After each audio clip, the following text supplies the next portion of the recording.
यारो देखो, घर में लेपा पोती करना, चक्की चलाना, आटा गूंदना, बच्चों को पालना, चरखा चलाना, ये सारे तरीके सैयदा फातिमा ज़हरा के रज़ी अल्लाह ताला अन्हा, ये सारे तरीके हज़रत फातिमा के। अब तो खैर शहजादियों का कोई हिसाब ही नहीं, हर बाप की बेटी शहजादी होती है, होनी भी चाहिए।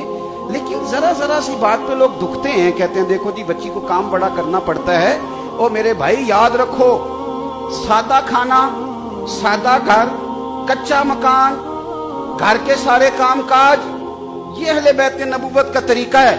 और पढ़ो बुखारी शरीफ, सैयदा फातिमा ज़हरा रज़ी अल्लाह ताला अन्हा हाजिर बारगाह हुई, या रसूल अल्लाह सल्लल्लाहु अलैहि वसल्लम काम कर कर के हाथों पे छाले पड़ गए। बताओ मुझे, इतना गरीब है कोई इस मजमे में जिसकी बेटी इतना काम करे कि छाले पड़ जाए? फिर भी सारे दुखी हैं, फिर भी तावीज लेते फिरते हैं कि बेटी बड़ी तकलीफ में, छाले पड़ गए या रसूलल्लाह ये। और हजरत फातिमा को मौला अली ने कहा, फातिमा अब तेरी मुशक्कत देखी नहीं जाती। हुजूर की बारगाह में गुलाम आए हैं, कि गुलाम मिले तो तेरा काम में हाथ बटाएगा। हम बातें पढ़ते सुनते हो, कभी कभी गौर करो कि ये पहलू हमारे लिए क्या छोड़ती हैं।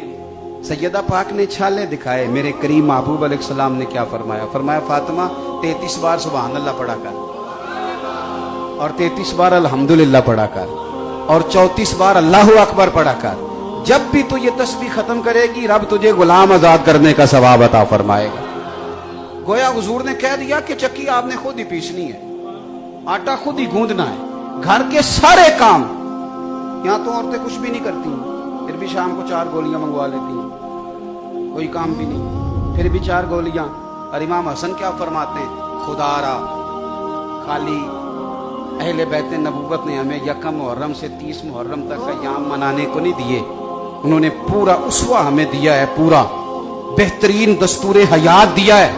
अगर घर बनाना है, चलाना है, और बसाना है, और आबाद करना है, तो अहले बैत नबूवत का घर देखो, रसूल करीम सल्लल्लाहु अलैहि वसल्लम की अज़वाज के मकानात और उनके घर देखो।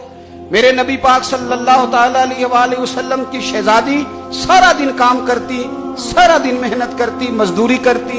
इमाम हसन कहते हैं कायनात सो जाती और मेरी माँ फातिमा मुसल्ला बिछा लेती। सारा दिन काम किया, सारा दिन ड्यूटी की, सारा दिन मुशक्कत, दुनिया सो गई और सैयदा ने मुसल्ला बिछा लिया। पहली बात तो फकीरी, सादगी। आप यकीन करें, सादा जिंदगी आसान होती है, सादा जिंदगी आसान। ये जो लोग बहुत ज्यादा कढ़ाई करा लेते हैं ना बेचारे, ये बड़े परेशान रहते हैं, कितने पैसे लगवा लिए, आप देखता ही कोई नहीं। और जिस बेचारे ने पिछले साल का ना, ये बड़ी सादा जिंदगी, बड़ी आसान। मेरी अम्मा जी ने ना मुझे क्रोशिये का स्वेटर बना के दिया था, फिर वो मैंने कहा छोटा हो गया, हालांकि वो छोटा नहीं हुआ था, मैं बड़ा हो गया था। फिर मेरा छोटा भाई पहनता रहा, फिर हमारा एक भांजा है वो उसे पहनता रहा। सादा जिंदगी कितनी आसान होती है। अब तो आप यकीन करें कि कपड़े कभी पुराने नहीं होते, डिजाइन बदल जाते हैं, डिजाइन तब्दील हो जाता है। तो अब कौन रह गया है जो जूते को पैबंद लगाएगा, कपड़ों को पैबंद लगाएगा? मौला अली शेर खुदा कूफे की जामे मस्जिद के किनारे पे खड़े हैं और फरमा रहे हैं मैंने जीरा बेचनी है यारो, कोई खरीद लो। ये मैं बदर में भी लेके गया था, ओहद में भी लेके गया था। एक शख्स आगे बढ़ा, अमीरुल मोमिनीन क्या जरूरत पड़ गई इतनी मुतबर्रिक जरा जीरा बेचने की? फरमाने लगे यार तहमत पुरानी हो गई है, अब पैबंद लगने की भी जगह बाकी नहीं रही। अगर तहमत के पैसे होते तो मैं इसे फरोख्त ना करता। ये तो दो जहां के शाह